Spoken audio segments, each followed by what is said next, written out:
Hello, I'm Dr. Chris Brew with Vitality Chiropractic, and today we're going to talk about how we can create an extraordinary healthy life moving forward.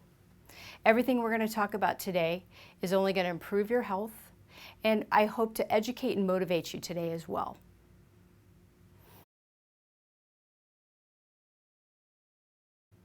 So let's talk about the nervous system.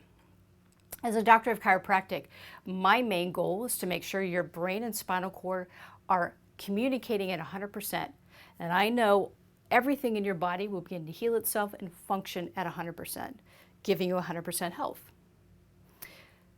Stressors like emotional stress, chemical stress, physical stress, those can interrupt the communications. So I want you to think about every time you come in to get your chiropractic adjustment, we are helping that nervous system restore itself. You're regaining your health, healing every time you come in for your visit. Let's talk about what chiropractic is not. Many times our clients will come in and say, Dr. Chris, I want you to just pop my neck, just crack it. And we often joke that we're actually adjusting very specific spinal segments. There is a complete methodology behind what we do.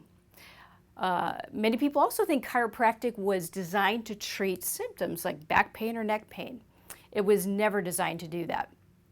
Many people come to see me because they have these factors that bring them to me, but ultimately they see a different expression of their health and their life with chiropractic care. It's very scientific and extremely specific. So chiropractic was based on three principles: science, art, and philosophy. The art of chiropractic is the actual adjustment. The science behind it is that there is an innate intelligence that gives us its properties and actions and maintains an existence. And we know that that innate intelligence lives within the central nervous system. So as we talked about earlier, we know that if that central nervous system controls all other body function, we know inherently that the body will heal itself and express 100% of life force. Let's talk about the philosophy of chiropractic. There's really only one other system of healthcare that operates upon principles, and that's acupuncture. We have 33 governing principles in chiropractic. The major premise, or the first principle, is that there's a universal intelligence in all matter and continually gives to it all of its properties and actions, maintaining it in existence. So this is that inherent understanding that this innate intelligence will heal the body. So our philosophy never wavers. We always know that what we're doing is helping the body. Now, over in the red zone, unfortunately, there are no philosophical beliefs. And there's a lot of just randomized trying to come up with new drugs, new surgeries, new strategies to help the body heal from the outside in. Where with chiropractic, we're helping the body heal from the inside out, expressing 100% life. I really truly believe that when we're utilizing chiropractic within our whole lifestyle, that we're going to stay in this white zone and prevent disease and illness. We also specialize in pediatrics and pregnancy chiropractic here. I have a firm belief that when we're helping educate our young and our moms and our dads to be, that we can help families grow up and be in a very, very different paradigm of health. Again, in this white vitalistic health paradigm. So let's talk about stress. Stress creates approximately 90% of all disease processes in the body. So to me, that's extremely empowering. That means that a lot of these choices that we're making are going to dictate our overall health outcome. So let's define stress. Stress is a real or interpreted threat to the physiological or psychological integrity of an individual that results in physiological or behavioral responses. The two most important terms in this definition are real or interpreted stress. So let's look at that. Let's look at a real stress. Say I'm walking down a dark alley one night and someone jumps out at me with a knife. My body, my nervous system is hardwired to respond to this. So I'm either going to fight or I'm going to run from that situation. Now I know I'm going to run. I'm not going to fight somebody. But my innate response is already pre-programmed. Let's look at what an interpreted stress is. So an interpreted stress could be, so your boss comes to you, it's about 4:30 in the afternoon, and you're off at 5. And they dump a bunch of work on your desk and say, hey, you know what, I need these reports before you leave today. But say you've got to go pick up your kid at 5, you've got to go to the dry cleaners, then they have soccer practice. So you have many things that you've got to get done right after work. So is that a real or interpreted threat?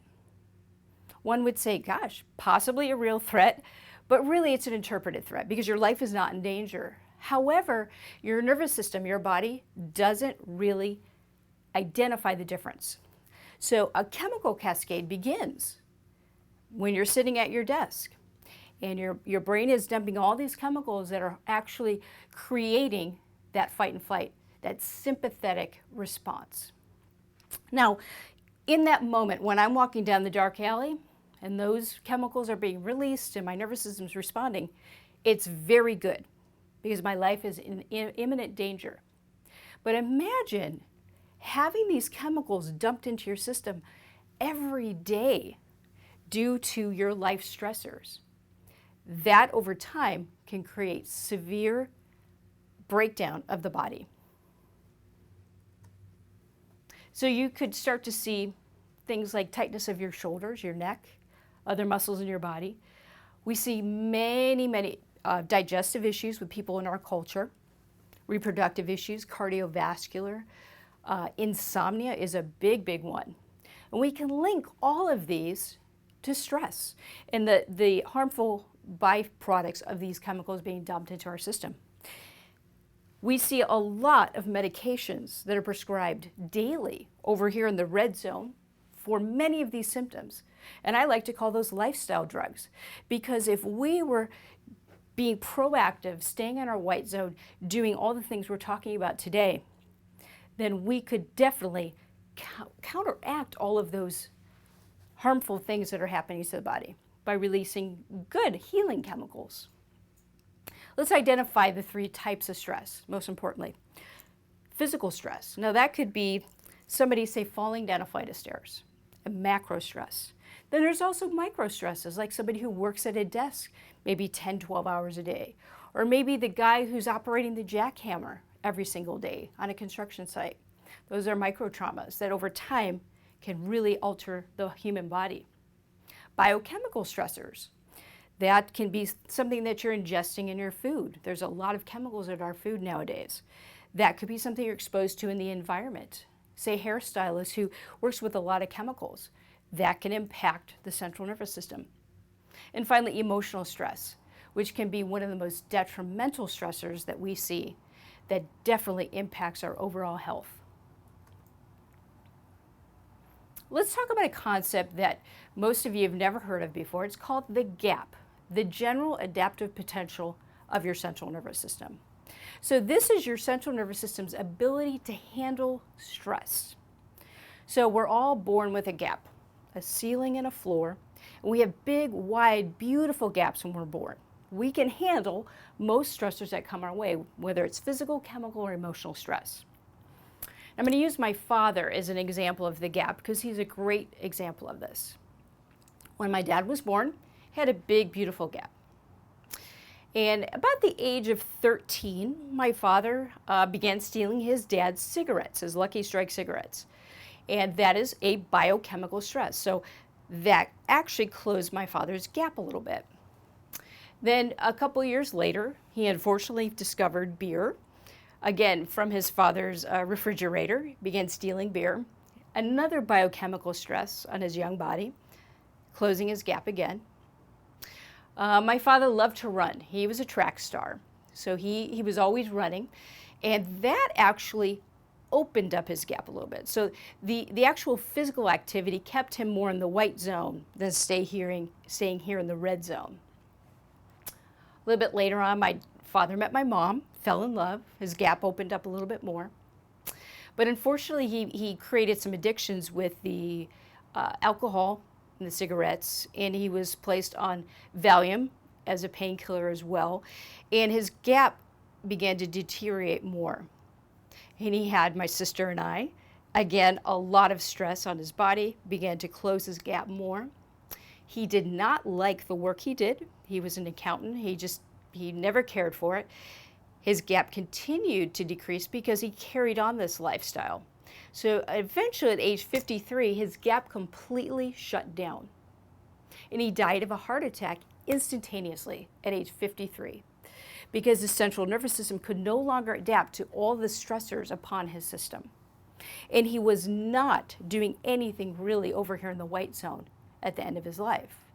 He was just really merely just existing. I know that this is very extreme as an example, but I think it really illustrates well that gap and how it's so important for us to do all these things that we're talking about today to maintain a healthy nervous system. And that's part of what really spurred me on to look at health differently after his passing and inspired me to become a chiropractor later in life.